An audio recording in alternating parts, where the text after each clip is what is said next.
warahmatullahi wabarakatuh. Nama saya Abu Yasir Effendi, peserta PPG dalam jabatan tahun 2025 di IAIN Ambon, sekaligus guru di MTS Alusen Pakis Kadur Pamekasan. Inilah video pelajaran untuk memenuhi tugas uji kinerja. Silahkan ditonton. Terima kasih. Assalamualaikum warahmatullahi wabarakatuh.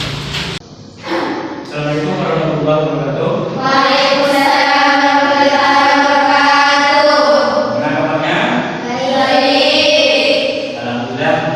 Kita hari ini masih di kesehatan bisa bermuka dan bisa melaksanakan pembelajaran.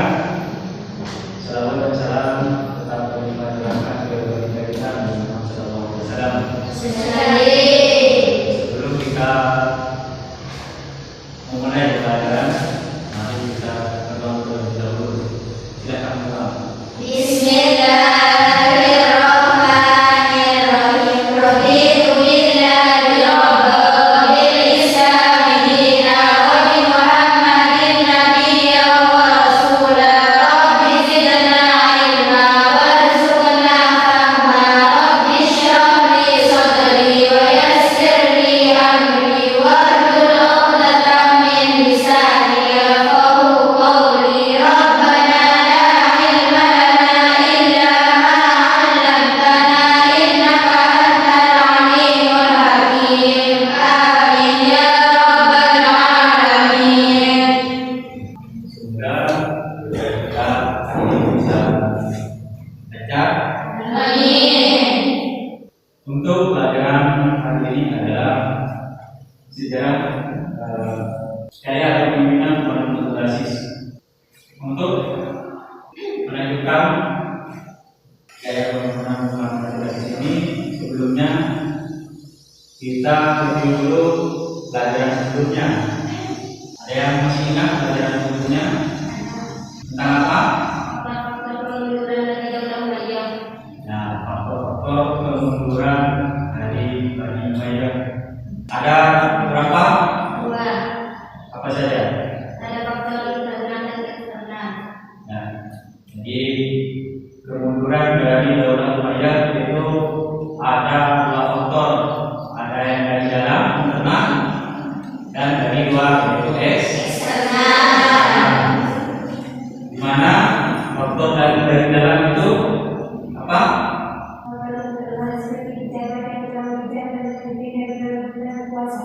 Ya, pemimpin yang kurang bijak, pemimpin atau khalifah dari Bani Umayyah itu kurang bijak dalam memimpin sehingga banyak rakyat yang berontak.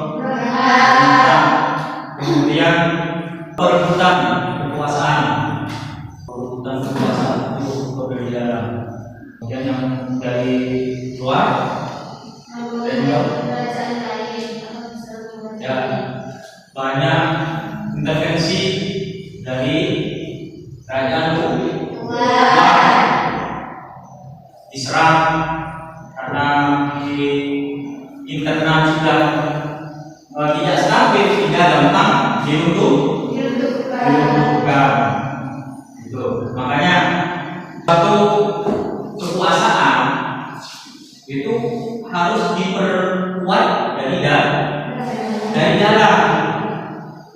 sehingga kalau dari dalam itu sudah kuat, tidak akan gampang penguasa-penguasa lain itu akan bisa menggerogoti dari kekuasaan tersebut.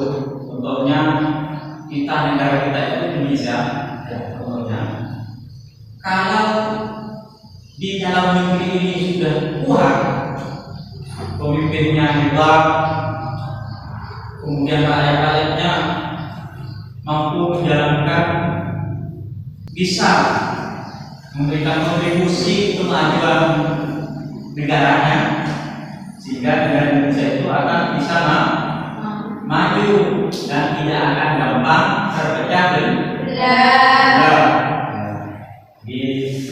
Itu menjadi pelajaran bagi kita dari kemunduran kekuasaan Daulah Umayyah.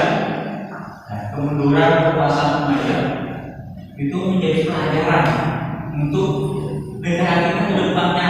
Tidak hanya negara kita, tetapi di dalam kepemimpinan yang paling kecil, seperti pemimpinan yang paling kecil itu di mana? Pemimpinan yang paling kecil itu di mana? Di rumah keluarga. Keluarga itu internalnya harus saling melengkapi. Ya, itu mereview dari pelajaran kita sebelumnya tentang bulan Daulah Ramadan. Berikutnya kita mulai pelajaran kita yang sekarang, yaitu gaya kepemimpinan dari Umar bin Abdul Aziz. Ada yang tahu Umar itu keturunan ini silsilah dari Umar bin Abdul Aziz.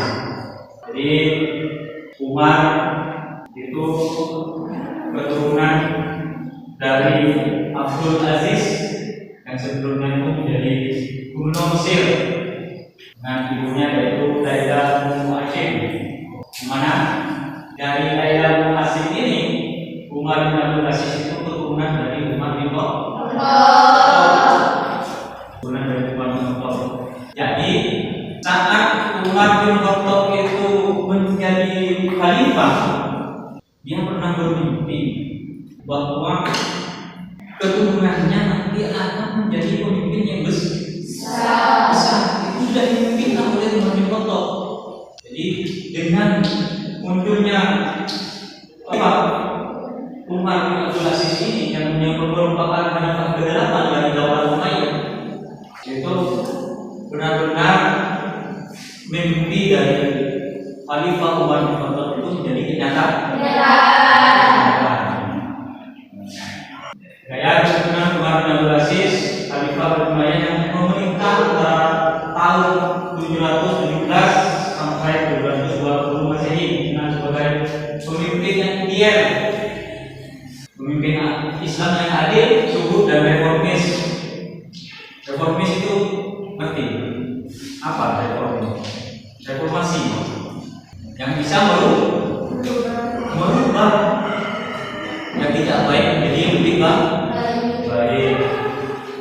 Jadi kepemimpinan Umar bin Abdul Aziz itu tidak lama, hanya 2 tahun sedang tidak sampai 3 tahun. Dengan waktu yang relatif singkat, dia mampu mensejahterakan rakyatnya. Nah, sebelum Umar itu adil dan amanah, tidak hanya terhadap kaum muslimin saja, terhadap non muslim itu juga diperlakukan sama. Seperti kalau orang muslim itu, orang-orang fakirnya itu dibayarkan zakat, dibayarkan hutang-hutangnya dibayarkan. Semua orang muslim yang menjadi rakyatnya itu dibantu dan dibayarkan hutang-hutangnya. Setelah semua orang muslim itu tidak tersisa dibantu semua, itu kemudian disuruh para pejabatnya disuruh mencari orang di luar Islam, Nasrani, kaum Nasrani, kaum Yahudi, itu disuruh dicari untuk dibantu, dibayarkan, kalau ada hutangnya dibayarkan, sehingga rakyatnya itu semuanya merasa diberkati, zuhud dan hidup sederhana. Yang sudah seorang yang tidak memandang harta, saat ia menerima amanah menjadi khalifah, dia sudah menangis tak menerima amanah. Amanahnya itu dari wasiat khalifah sebelumnya. Berikutnya Umar reformis. Tadi apa reformis? Ya, bisa merubah yang tidak baik itu menjadi lebih baik, menghapus pajak yang tidak adil, menagih gaji pegawai yang tidak tergoda korupsi, menambah gaji pegawai yang tidak tergoda korupsi, memberikan dana rampasan secara tidak eksekusi. Kemudian kepemimpinan berdasarkan ilmu dan surah. Beliau sering berkonsultasi dengan para ulama untuk mengambil keputusan. Jadi keputusannya itu tidak datang dari umat sendiri. Keputusannya dari musyawarah. Nah, untuk melanjutkan pembelajaran ini, mari kita simak video kisah tentang Abdul Aziz. Nantinya kemudian kalian hasil dari kalian menyimak, mengalami kisah ini, diskusikan, dan nantinya kemudian kalian akan presentasikan hasil-hasil atau analisis tentang kehidupan kepemimpinan dari Khalifah Abdullah bin Abdul Aziz. Jumpa lagi dengan saya di Ramadan yang mengungkap rahasia dan fakta di balik sejarah. Dalam kesempatan kali ini kita akan membahas secara khusus sosok Khalifah Daulah yang ke-8 Umar bin Abdul Aziz. Topik kali ini sangat menarik karena pada tema ini kita akan tahu siapa sebenarnya Umar bin Abdul Aziz yang sangat meyakinkan. Umar bin Abdul Aziz merupakan khalifah ke-8 dari 14 khalifah yang memimpin Daulah Umayyah di Damaskus, Syria. Beliau tercatat sebagai khalifah yang memimpin tidak lama, tidak kurang dari 3 tahun, tapi tergolong sebagai khalifah berprestasi, bahkan berhasil mengantarkan daulah mencapai puncak kejayaan. Pribadinya sangat alim dan soleh, bahkan saking solehnya beliau dapat dijulukan sebagai khalifah ke-6 Khulafaur Rasyidin setelah Khalifah Ali bin Abi Thalib. Tentu ini sangat menarik untuk membahas biografi beliau. Siapa sebenarnya Umar bin Abdul Aziz itu? Sesuai buku karya Profesor Dr. Ali Muhammad As-Salafi disebutkan bahwa Umar bin Abdul Aziz lahir di Madinah tahun 63 Hijriah atau tahun 683 Masehi, putra Gubernur Mesir Abdul Aziz di era Daulah Umayyah. Tahun kelahiran beliau bersamaan dengan wafatnya istri Rasulullah SAW, Sayyidah Maimunah. Beliau memiliki nama lengkap Abu Hafs Umar bin Abdul Aziz bin Marwan bin Hakam bin Abdul Aziz bin Umayyah bin Abdul Syam. Beliau juga tercatat masih keturunan Khalifah Umar bin Khattab melalui ibunya bernama Laila Ummu Hashim binti Hashim bin Umar bin Khattab. Bila melihat silsilahnya, maka tak heran bila Umar bin Abdul Aziz mencermati sosok agung seperti itu, karena kelahiran beliau ternyata keluar dari doa suci orang hebat dan agung Khalifah Umar bin Khattab. Sejenak mengingat kembali kisah Khalifah Umar bin Khattab yang tengah melawan dan malam, lalu mendengar perbincangan seorang ibu menjual susu bersama anak perempuannya di balik tembok. Ibu itu menyuruh anaknya mencampur susu dengan air biar bisa untung banyak. Tetapi anaknya menolak karena takut dosa meski tak ada seorang pun yang melihat perbuatan mereka. Umar bin Khattab kaku dengan kepribadian anak perempuan itu dan kemudian diambil sebagai menantu, dinikahkan dengan putranya bernama Hashim selain berdoakan jika dia keturunan yang kelak akan menjadi pemimpin umat. Pernikahan mereka diambil seorang anak perempuan bernama Laila Ummu Hashim. Nah, Laila Ummu Hashim ini nanti akan dinikahi Gubernur Abdul Aziz, putra Khalifah Marwan bin Hakam. Dari pernikahan ini nanti akan lahir seorang bayi laki-laki bernama Umar bin Abdul Aziz. Umar bin Abdul Aziz menghabiskan sebagian besar hidupnya di Madinah. Beliau memperoleh pendidikan di Madinah yang pada waktu itu merupakan pusat ilmu pengetahuan dan kemudian para ulama hadis dan tafsir. Sejak kecil beliau tercatat sebagai anak cerdas, alim dan suka mendalami ilmu. Bahkan beliau dibimbing langsung oleh para sahabat dan ulama tabi'in di Madinah, termasuk putra Umar bin Khattab yang juga masih pamannya sendiri, yakni Abdullah bin Umar bin Khattab. Di antara ulama tabi'in tersohor yang juga ikut mengembang dan menjadi guru beliau adalah Sa'ad bin Al-Musayyib. Maka tak heran bila sejak kecil beliau sudah tumbuh menjadi calon ulama hebat. Namun tahun 85 Hijriah atau tahun 704 Masehi, ayahnya meninggal dunia. Kemudian pamannya yang juga Khalifah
dengan jalan tidak membuat Umar bin Abdul Aziz sedikit terpuruk, malah beliau bersikap legowo, tidak protes sedikit pun.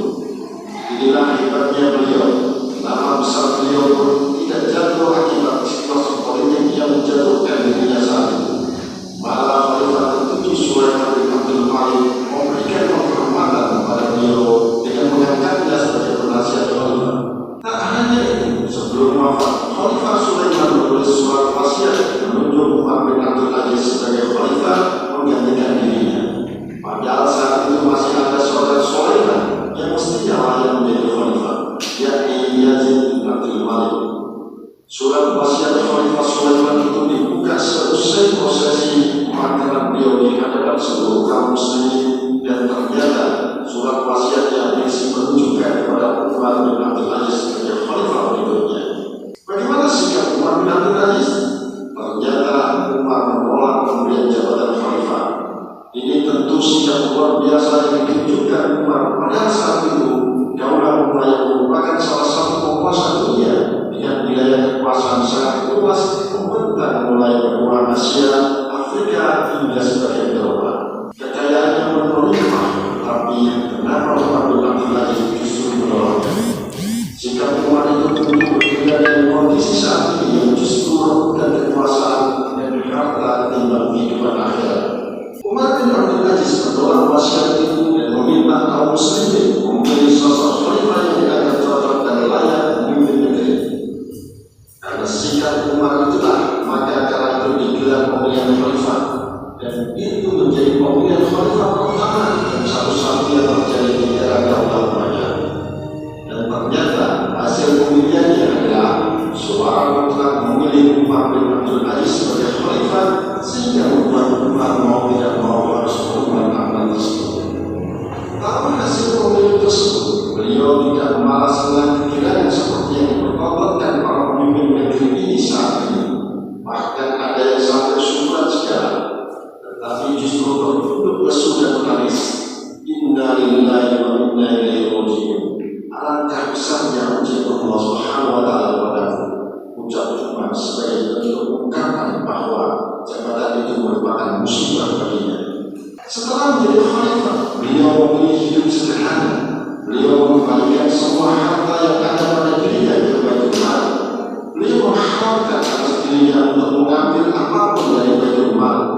Beliau dibayar menjadi khalifah tahun 717 Masehi di usia 37 tahun. Namun pemerintahnya tidak lama, hanya 2,5 tahun. Meski begitu, selama kepemimpinannya banyak terobosan dan prestasi dicapai hingga lingkungan rakyatnya lebih makmur dan sejahtera. Tidak ada satupun rakyat yang kelaparan, bahkan tidak ada satupun pemberontakan muncul di daerahnya. Sungguh luar biasa dan Umar bin Abdul Aziz. Beliau sosok pemimpin alim, soleh, adil dan bijaksana. Kesolehan Umar bin Abdul Aziz dalam memimpin Daulah Umayyah bisa dilihat mulai dari awal hingga akhir. Begitu dibayar menjadi khalifah, Umar bin Abdul Aziz pulang hendak istirahat sebentar karena lelah, apalagi setelah mengurus pemakaman jenazah Khalifah Sulaiman bin Abdul Malik. Umar hendak tidur sebentar hingga waktu zuhur tiba, namun diingatkan oleh anaknya yang masih kecil akan tanggung jawabnya sebagai Amirul Mukminin. Maka Umar pun membatalkan dia tidur dan kembali bekerja memikirkan rakyatnya. Kesolehannya beliau juga berdampak saat beliau wafat. Umat Islam datang berziarah melihat kondisi pakaian yang dikenakan khalifah memprihatinkan. Maka putrinya menegur istri beliau agar mengganti baju yang dikenakan. Namun dijawab oleh istrinya kalau hanya itu baju satu-satunya yang dimiliki khalifah.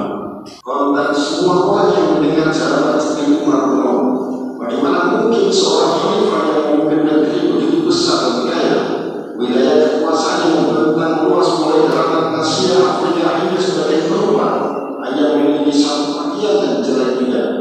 Ini menjadi cerminan luhurnya kepribadian Umar bin Abdul Aziz.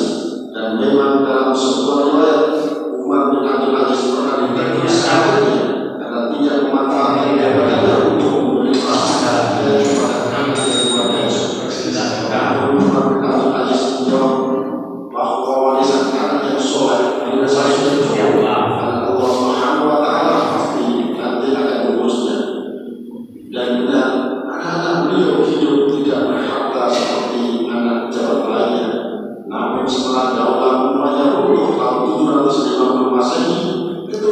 Umar bin Abdul Aziz adalah golongan kaya raya berkat doa dan tawakal Umar bin Abdul Aziz.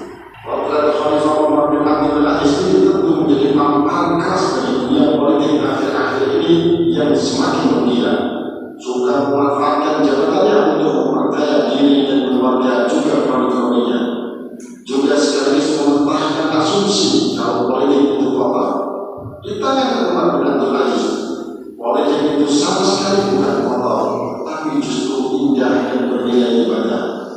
Umar bin Abdul Aziz tidak hanya cerdas melainkan seorang negarawan yang demokrat dan politikus yang demokrat. Umar melarang seluruh keluarganya menghina, mencaci maki pihak-pihak lain yang berbeda haluan politik mereka atau berbeda faham keberagaman.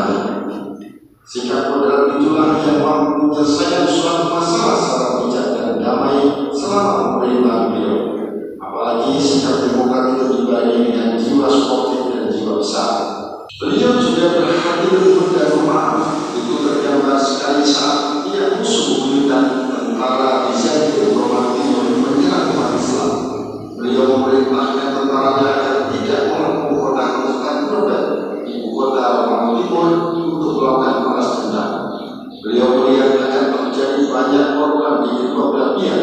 Demikianlah kelembutan hati Umar bin Abdul Aziz sehingga tentara Islam tidak terperangkap, juga musuh tidak mati dalam penderitaan. Demikian agungnya sosok Umar bin Abdul Aziz. Namun demikian, beliau bersikap tegas terhadap pejabat yang zalim dan korup, bahkan tidak segan-segan memecatnya. Dengan kepemimpinan seperti itu, maka tak heran bila beliau bukan hanya berhasil mengukir banyak prestasi, tetapi mampu mengantarkan daulah Umayyah mencapai puncak kejayaan. Dan di antara prestasi paling monumental adalah kodifikasi hadis atau pengumpulan hadis Nabi. Hanya memiliki satu kiat dan jelek juga. Jadi di masa Khalifah Rasyidin seperti masa Utsman bin Affan itu mengkodifikasikan Al-Quran sehingga Al-Quran diubah menjadi seperti sekarang. Kalau di masa Umar bin Abdul Aziz mengkodifikasikan mengulang hadis-hadis. Sedangkan di analisis bisa dari Umar bin Abdul Aziz. Silakan kerjakan.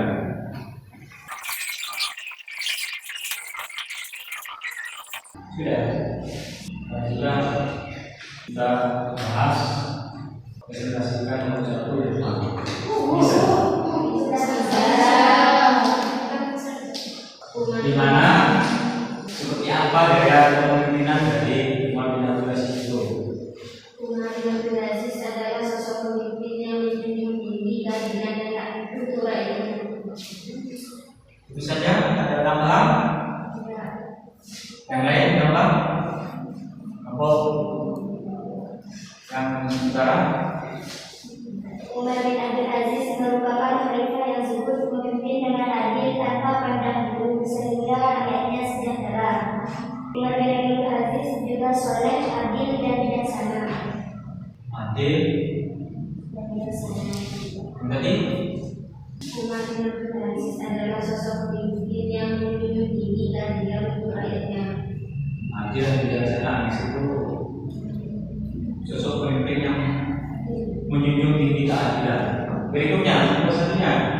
Umar bin Abdul Aziz adalah pemimpin yang tegas, sederhana dan menerapkan syariat Islam sehingga memimpin hati. Menjunjung tinggi syariat Islam sehingga mampu memimpin dengan adil. Dari ketiga jawaban ini ada persamaan apanya? Dari jadi sama-sama jawab pemimpin yang adil. Jadi gaya kepemimpinan dari Umar bin Abdul Aziz itu pemimpin yang adil. Pemimpin yang adil. Ya, terus jawabannya Umar bin Abdul Aziz merupakan pemimpin yang menjunjung syariat Islam sehingga mampu memimpin dengan adil. Dari jawaban ketiganya dari ketiga kelompok ini bisa disimpulkan bahwa gaya kepemimpinan yang itu memimpin dengan adil sehingga masyarakat bisa sejahtera. Dari pemimpin yang seperti Umar bin Abdul Aziz ini dapat kita ambil pelajaran dan dapat menjadi motivasi bagi kita untuk kedepannya dan bisa memandang kepemimpinan masa yang sekarang. Jadi mana pemimpin sekarang di Indonesia, di negara kita, apakah sudah seperti Umar bin Abdul Aziz? Tidak, sangat jauh, bahkan sangat jauh. Tidak menjunjung tinggi tidak. Ketimpangan di mana-mana, sehingga ini menjadi motivasi bagi kalian dan pelajaran bagi kalian kedepannya seperti apa pemimpin yang sebenarnya. Jadi pembelajaran karena kalian itu terus bangsa. Jadi dari kisah sejarah seperti ini tidak hanya kita baca, tidak hanya kita dengar, tapi itu akan menjadi inspirasi atau pembelajaran ke depannya agar kebaikan-kebaikan yang didapat dari kisah-kisah ini bisa membawa perubahan untuk negara kita dan secara umum dan bagi kehidupan kita sendiri, bagaimana menjalankan hidup harus dengan syariat, harus adil pada siapapun, punya sikap toleransi dengan sikap saling menghargai sehingga muncullah sikap adil. Ya, apa masih ada pertanyaan? Apa bisa tidak ada?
Akan bisa membawa karya ke depannya